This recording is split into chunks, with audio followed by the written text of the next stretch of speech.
오늘도 주님 안에서 승리하는 복된 하루가 되시기를 간절히 축원을 드립니다. 사람들이 하는 말들 가운데 어떤 사람은 뭐 뒤로 넘어져도 코가 깨지고, 어떤 사람은 뭐 잘 안 될 것 같은데 잘 되고, 어떤 사람은 잘 안 된다라는 이야기를 종종 합니다. 그런데 여러분들, 뭘 해도 잘 되는 사람은 운이 좋은 건가요? 아니면 운과 함께 더불어서 보이지 않는 사람의 노력이 있는 건가요? 보통 우리는 이 말들을 이렇게 오해하는 경우가 많습니다. 야, 될 사람은 되고 안 될 놈은 안 된다. 나는 죽어도 안 되는구나. 뭐 이렇게 이제 얘기하는 분들이 종종 있는데, 근데도 잘 되는 삶을 보면 뭐 별로 한 건 없는데 잘 되는 것 같은 그런 생각이 들 때가 종종 있습니다. 그런데 단순히 운만 좋아서 잘 되는 사람은 사실은 아무도 없습니다. 특별히 잘 되고 혹은 또 운이 있는 사람은 물론 뭐 잘 열심히 노력해도 잘 안 풀리는 경우도 있을 수 있습니다. 그런데 확실한 것은 노력 안 되는지 잘 되는 사람, 사실 이런 사람은 뭐 없다라고 해도 과언은 아닌 것 같습니다. 열심히 하면, 또한 하고 있으면 그 어느 때에 맞는 그 때가 찾아오면 바로 그 사람이 잘 되는 것을 보게 됩니다. 특별히 우리는 그리스도인으로 또 믿음과 신앙을 가지고 살아가는 성도라고 말하는데, 사실 우리가 그냥 가만히 있으면 하나님께서 다 알아서 우리 가운데 역사하시고, 또 우리 가운데 하나님께서 잘 되는 일만 우리 가운데 해주시느냐?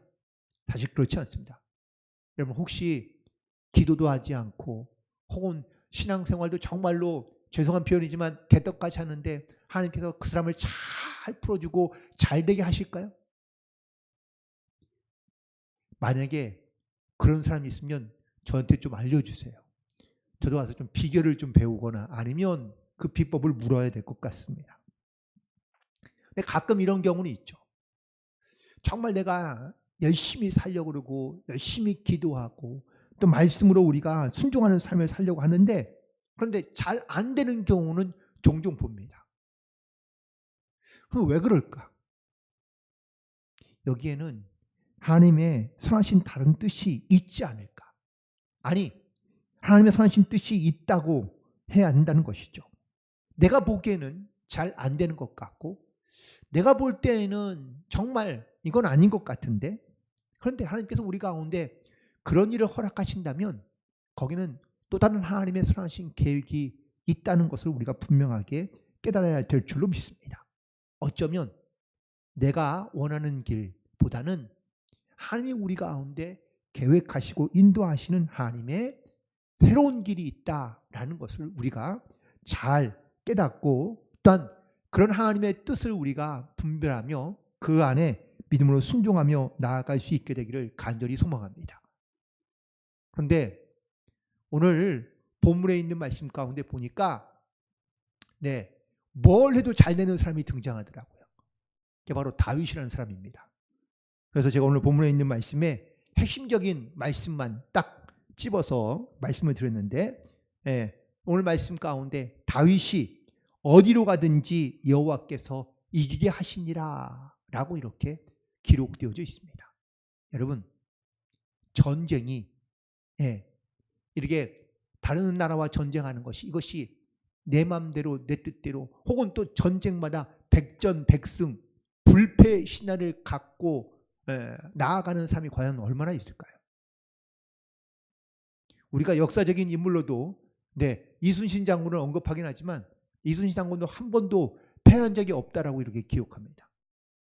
그런데 정말 이것이 가능한 일일까? 그러면 그 백전백승하려면, 전승을 하려면, 그러면 과연 어떤 사람이 전승할 수 있을까?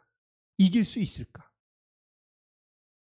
오늘 이 말씀을 함께 묵상하면서 정말 우리가 그 하나님의 뜻 가운데 어떤 주님께 주시는 말씀 속에서 우리가 하나님의 귀한 은혜와 진리를 발견할 수 있게 되기를 간절히 소망합니다.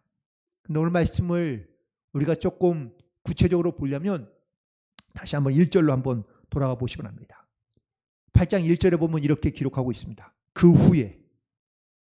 자, 여기서 말하는 그 후는 뭘까요?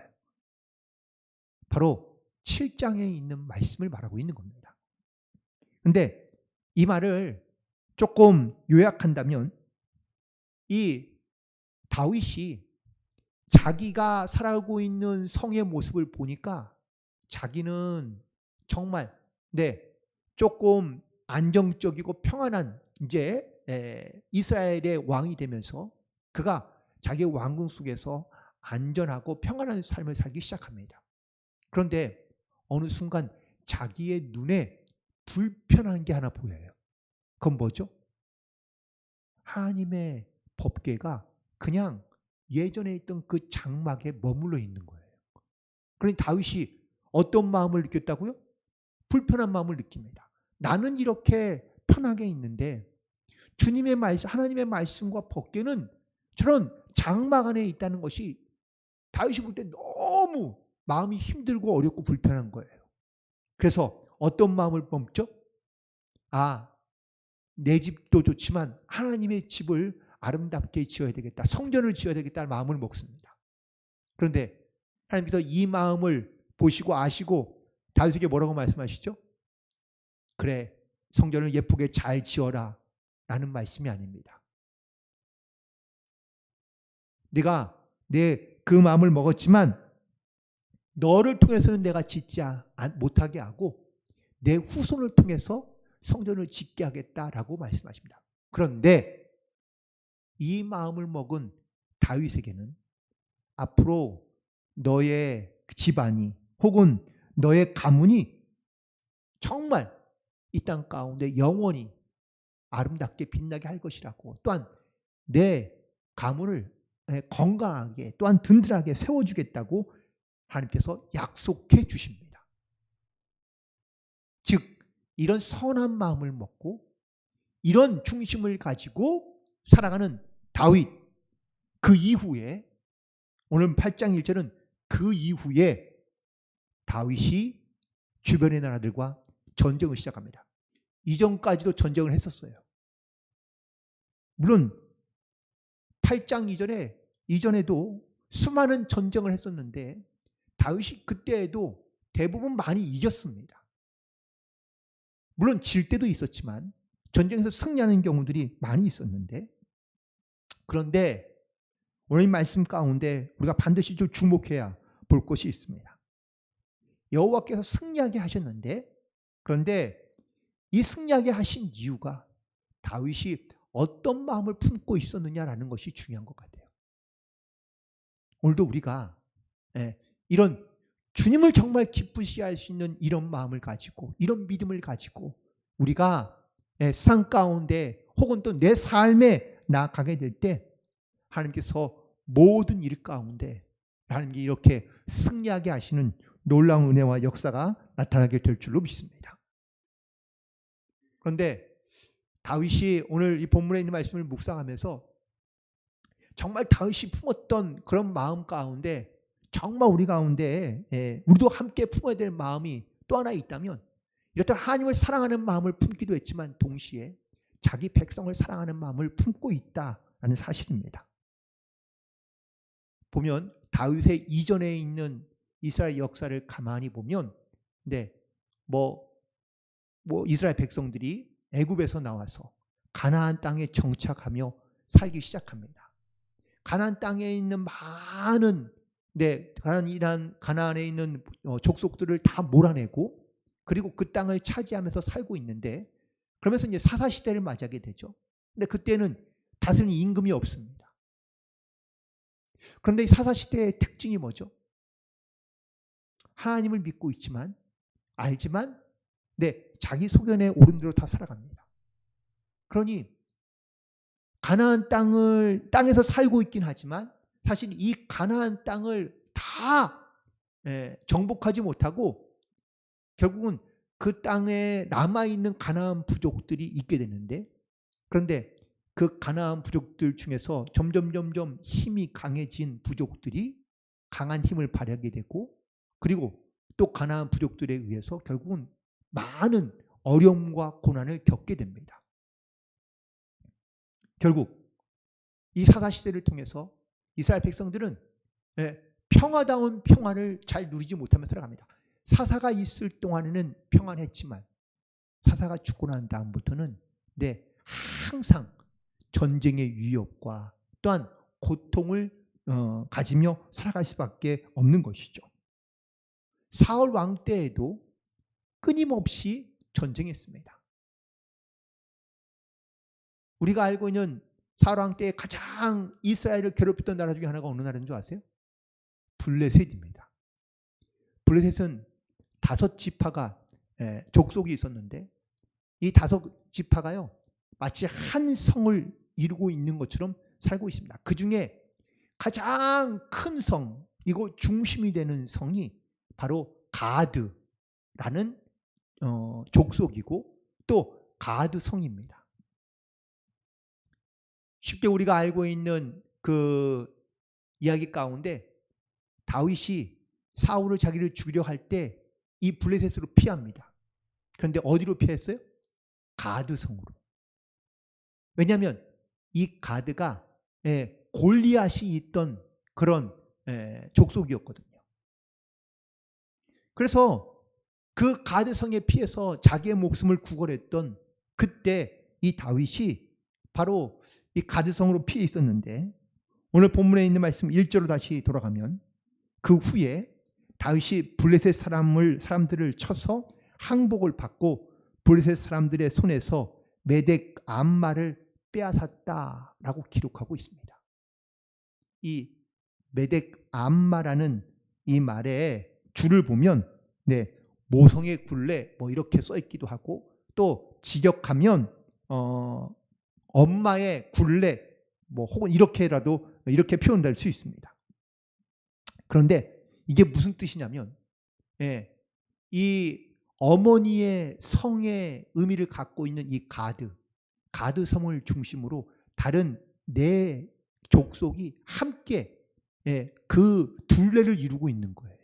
마치 동서남북으로 그 중심에. 그러니 이 블레셋이 난공불락의 요소이며 혹은 또 잘 그렇게 무너지지 않았던 이유 중에 하나가 바로 이렇듯 강한 힘을 가지고 있는 이 성들이 뭉쳐 있었기 때문입니다.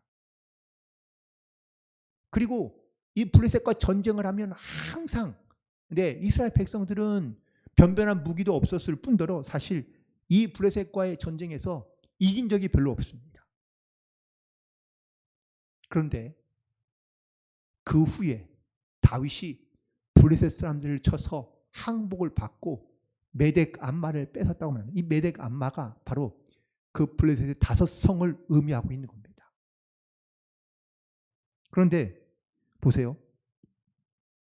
이 다윗이 이끄는 이스라엘 군대가 어느 순간 강해진 건가요? 블레셋과 전쟁에서 이긴 적이 별로 없는, 늘 항상 이 블레셋 때문에 고통받고 혹은 또 마음에 큰 부담감을 갖고 있던 이 블레셋과 전쟁에서 이 블레셋 사람을 항복시킨다는 게 이게 과연 다윗의 지략과 다윗의 가지고 있는 어떤 군사력을 가지고 이 블레셋을 이긴 것일까? 사실 성경에는 기록되어 있지 않은 수많은 어떤 이러한 이해할 수 없는, 우리가 상식적으로 과학적으로는 참 받아들이기 어려운 여러 가지 많은 기적적인 사건들이 기록되어 있지만 이 짧은 한 줄에도 사실 이 다윗이 이스라엘 군대가 어떻게 블레셋을 항복시키고 무너뜨는지는 전혀 알 수 없습니다. 그러나 단 한마디로 우리가 이 말씀을 믿음으로 받아들일 수 있는 단 하나의 말씀은 오늘 본문 6절에 있는 말씀에 여호와께서 이기게 하셨다라는 이 말씀이 이 전쟁의 승리를 우리 가운데 보여주고 있다라는 사실이죠. 특별히 아까 1절에서 말씀드린 이 메덱 암마라는 이 말은 어떠한 아주 강력한 진을 의미하고 있는 겁니다. 블레셋이라는 나라가 강력한 어떤 이런 성과 혹은 또 진을 갖추고 있어서 그 성을 무너뜨린다는 것은 결코 쉬운 일이 아닙니다. 고린도후서 10장 4절에 보면 우리의 싸우는 무기는 육신에 속한 것이 아니요 어떠한 견고한 진도 무너뜨리는 하나님의 능력에 있다라고 말씀하고 있는데, 여기서 말하는 견고한 진이라는 것은 바로 이 메덱 암마와 같은 진을 말하고 있는 겁니다. 때로는 우리가 살아가면서 이렇게 메덱 암마와 같은 견고한 진을 우리가 가지고 있을 때가 많습니다. 다시 말하면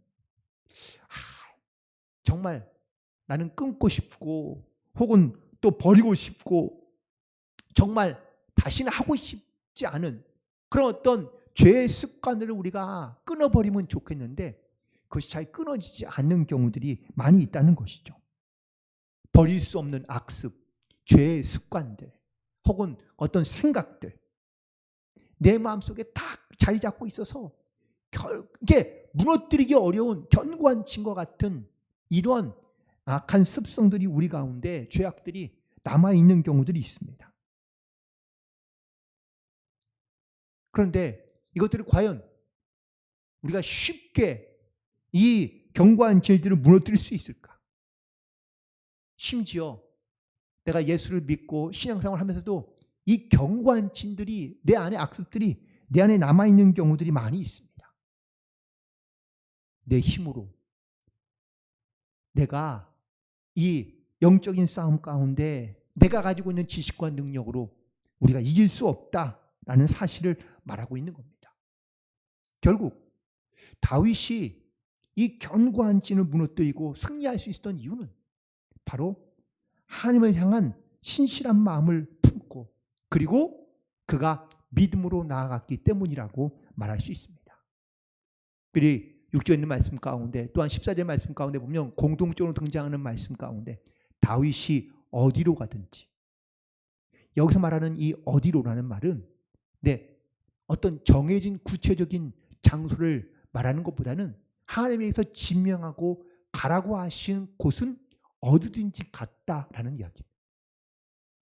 즉 우리가 하나님의 명령을 받고 내가 믿음으로 순종하며 담대히 나아가면 우리가 어딜 가든지 하나님께서 도우시고 하나님께서 역사하시면 그 견고한 진들을 무너뜨릴 수 있는 줄로 믿습니다. 그런데 우리가 하나님을 의지하지 않고 우리가 하나님을 믿음으로 우리가 바라보지 않고 그냥 내가 가지고 있는 혹은 내가 생각하고 있는 내가 가지고 있는 의지와 믿음을 가지고만 나아간다면 우린 결코 이런 영적인 전쟁에서 승리할 수 없다라는 사실을 말씀해 주고 있는 겁니다. 특별히 사탄은 우리 가운데 이 아직도 버리지 못하거나 혹은 또 여전히 내 안에 남아있는 이런 악한 습성들을 끊임없이 우리 가운데 미혹하고 유혹하고 또한 그것을 통하여 우리 가운데 역사하고 있다라는 것이죠. 오늘 말씀 가운데 보면 사실 다윗이 이렇게 하나님께 의지함으로 믿음으로 담대히 나아갈 때 그가 어디로 가든지 여호와께서 이기게 하셨다, 승리하게 하셨다라고 말씀하고 있지만 동시에 인간의 부족함도 다윗에게도 나타나고 있는 것을 보게 됩니다. 바로 그 대표적인 사건이 2절과 그리고 4절에도 등장합니다. 자, 2절에 볼까요?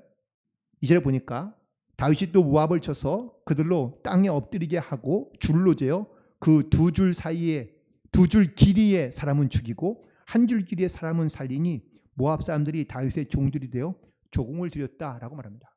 이 모압이라는 나라가 어디에 있는지는 대충 기억하세요?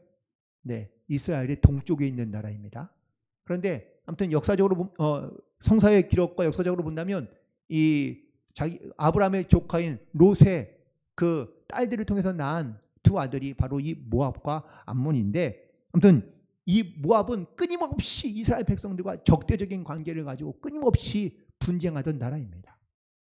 그런데 다윗이 이 모압이라는 나라를 전쟁을 일으켜서 이 모압이라는 나라를 다 거의 진멸시킵니다. 그런데 다 죽이지 아니하고 땅에 엎드리고 한 다음에 줄을 재는데 한 줄, 두 줄 이 줄의 길이가 뭐 쉽게 얘기하면 1m, 2m 이렇게 보시면 되는데 키가 큰 사람은 죽이고 키가 작은 사람은 살아남깁니다.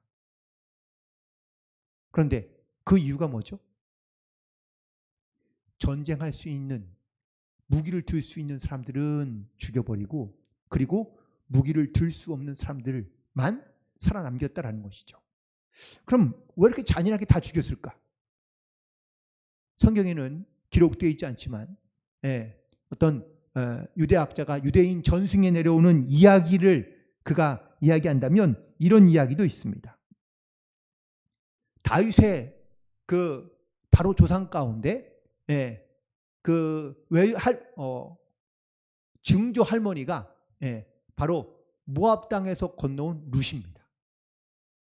이세의 어머니가 그렇죠. 이세의 어머니가 바로 모압 땅에서 건너온 그런 룻 여인이었어요.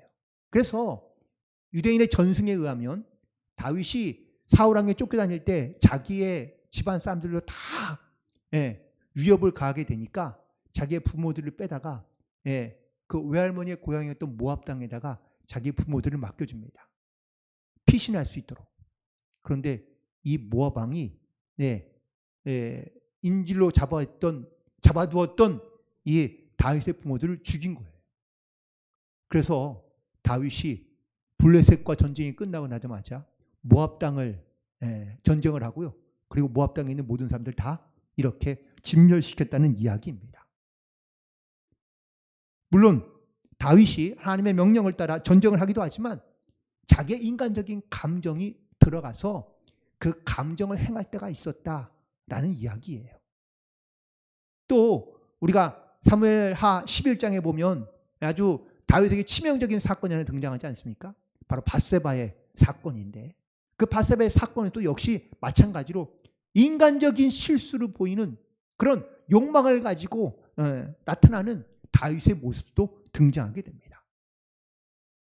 또 하나 이 다윗이 또 때로는 사전에 있는 말씀에 보면 자기의 임의대로 행동하는 모습도 볼 수 있는데 사전에 있는 말씀에 보면 소바왕과 그가 전쟁을 하게 되는데 사절에 보면 마병 1700명과 보병 2만 명을 사로잡고 병거 100대의 말만 남기고 다윗이 그 외의 병거의 말은 다 발의 힘줄을 끊었다라고 기록하고 있거든요.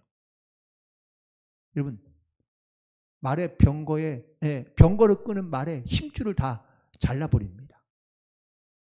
사실 이스라엘 군대에는 병거가 없어요. 그런데 병거를 끄는 이 다른 나라와 전쟁에서 그가요, 그거 어떻게 이겼는지는 성경에 기록되어 있지 않지만 그 전쟁에서 그가 이기고 마병들까지 다 뺐습니다. 그런데 그 중에 100대만 남기고 100개의 병거를 끌 수 있는 말만 남기고 그 나머지 말들의 아킬레스건을 다 잘라버리는데 그렇다면 왜 100마리를 남겼을까요?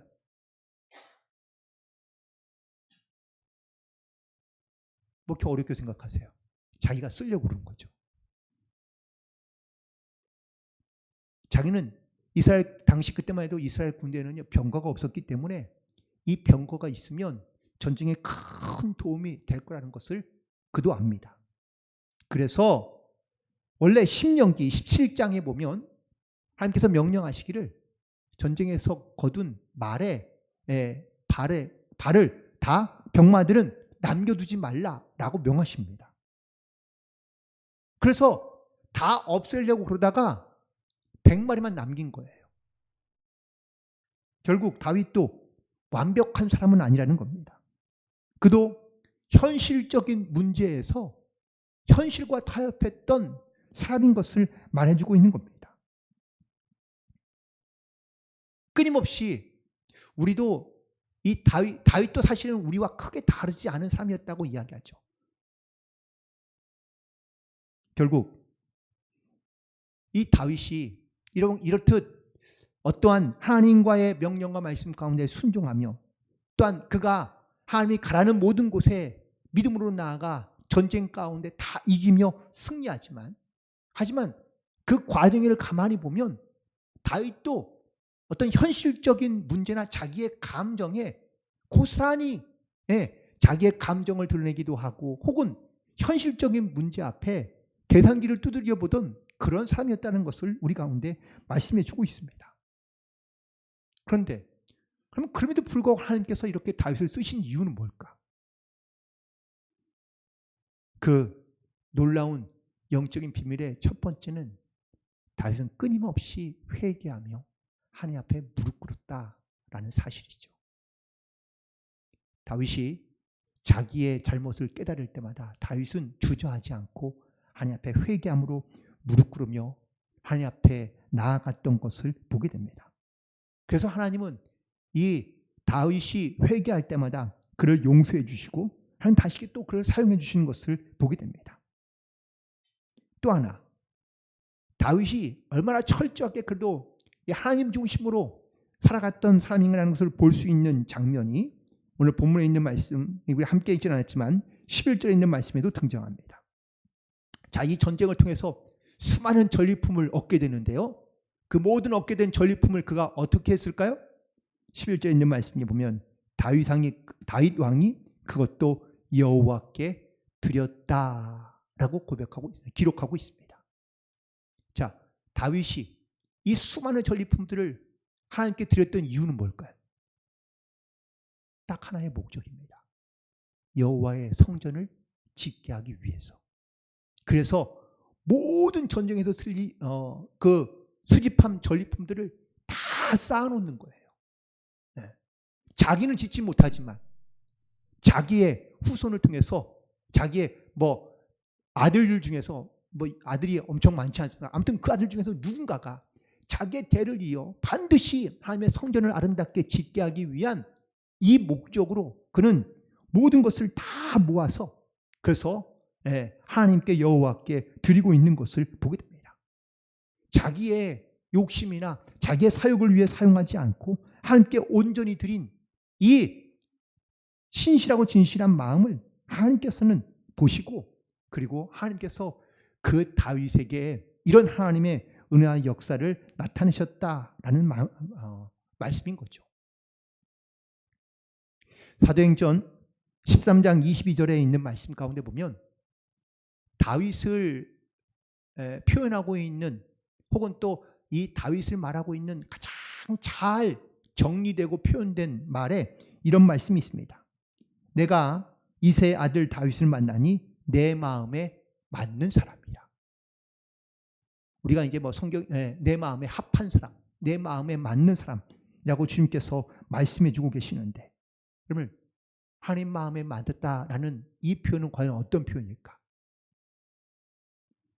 이 말은 내 마음을 잘 알고 하나님의 마음을 잘 알고 하나님의 말씀에 순종하며 나아갔던 사람이라는 것을 말씀하고 있는 겁니다. 즉 다윗은 항상 하나님께서 나에게 말씀하시는 것이 무엇인지를 귀 기울여 듣는 사람이었다라는 것이죠.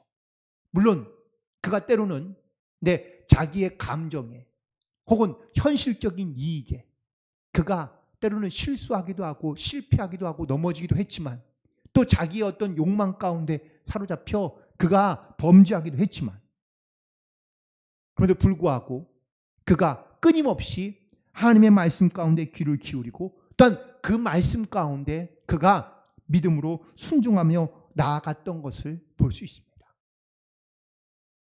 이렇듯 하나님 마음에 맞게 살려고 노력했던 이 다윗에게 하나님께서 그래서 주신 은혜 중에 하나가 바로 그가 가는 곳마다 그가 승리하게 하신 것을 보게 됩니다. 세상을 본다면 다윗은 가장 이스라엘 역사 가운데 성공한 인물로 또한 어쩌면 이스라엘의 최초의 통일왕국을 이루는 그런 어떤 역사적인 어떤 인물로 누구나 다 이 다윗을 좋아하고 존경합니다. 하지만 다윗도 우리가 오늘 본 말씀을 통하여 깨닫게 되는 것은 역시 그도 우리와 다르지 않은 한 사람의 인간이었다는 것을 보게 됩니다. 그럼에도 불구하고 하나님께서 이 다윗을 들어 사용하시는데 그가 내 마음에 맞는 사람으로 하나님의 뜻을 구하며 하나님 말씀 가운데 그가 순종하며 살아갔던 그러한 다윗을 통해서 하나님께서 가는 곳곳마다 그가 이 모든 전쟁에서 승리하게 하신 것은 그가 바로 하나님의 성전을 아름답게 진료하는 그런 귀한 마음과 더불어 그가 모든 것을 다 하나님께 드릴 수 있었던 그러한 진실한 마음을 하면서 보시고 아셨기 때문에 하면서 그에게 이런 가는 곳마다 승리하는 이런 놀라운 역사를 베푸어 주셨다라는 사실입니다.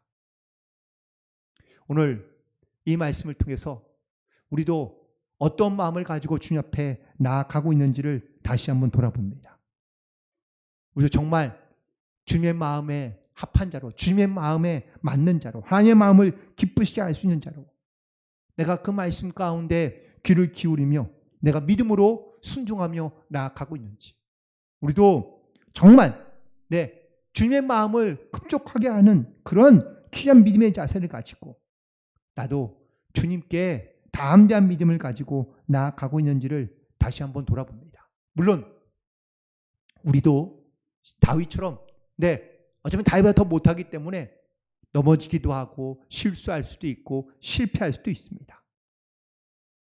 마치 우리 안에 견고한 진이 무너뜨릴 수 없는 견고한 진이 남아 있어서 우리도 죄악 가운데 휩쓸리기도 하고 혹은 또 후회하기도 하고 또 그 고통 가운데 우리가 주님 앞에 우리의 죄를 회개하기도 합니다. 하지만 하나님께서는 우리가 그렇게 엎드려 주님 앞에 회개할 때마다 혹은 우리가 주님 앞에 겸손하게 나아갈 때마다 하나님께서 우리의 기도를 들어주시고 또 우리 가운데 또 다른 새로운 길을 주님께서 역사하시고 인도하시고 함께해 주시는 줄 믿습니다. 오늘도 우리가 이런 주님의 마음에 합한 자로 오늘도 더욱더 이 하나님의 뜻을 온전히 이루며 하나님의 뜻을 펼쳐갈 수 있는 그런 믿음의 사람으로 가는 곳곳마다 이 주님의 은혜와 역사를 증거하며 나타내므로 하나님께 영광을 돌리는 승리하는 성도들이 되시기를 주님의 이름으로 간절히 축원을 드립니다. 기도하시겠습니다.